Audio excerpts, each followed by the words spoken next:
présentation du iClip Grid Pro, la nouvelle version donc du trépied pour smartphone par IK Multimédia. Donc elle est livrée avec une petite télécommande qui du coup va permettre de prendre des photos et des vidéos directement à la main, ça c'est toujours pratique, mais évidemment ça s'enlève, donc ça aussi c'est pratique. Et puis donc on retrouve ici la pince toujours fidèle d'IK Multimédia qui va permettre de mettre tout type de smartphone sans aucun problème. C'est assez souple et facile à mettre en place, donc c'est toujours apprécié et appréciable. Bien sûr, on a donc la possibilité de tourner dans tous les sens, d'incliner sur ce côté-là, et donc d'avoir ce qu'on a besoin en termes d'inclinaison. Petite comparaison avec la première version repliée.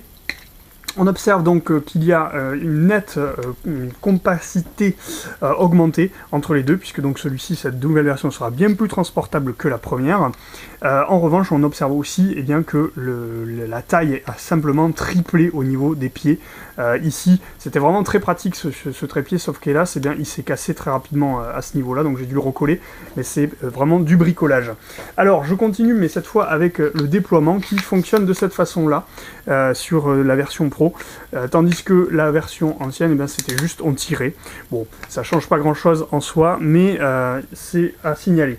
En termes de taille, on voit ici en fait que l'iClip premier du nom est un tout petit peu plus haut que l'iClip nouvelle génération, mais bon, c'est pas un détail franchement hyper important. On a toujours ici de la matière métallique, et ça c'est bien, toujours du plastique ici, mais plus costaud sur la nouvelle version, et donc voilà, ça c'est quand même positif.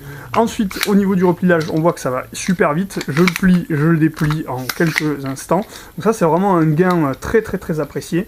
Et puis, la dernière chose, c'est que c'est modulable, c'est-à-dire que je peux mettre cette petite télécommande, je peux mettre une pince, la pince que j'ai foutue ici, et je peux ne pas les mettre non plus, et par exemple mettre ici une caméra d'action sans trop de problème.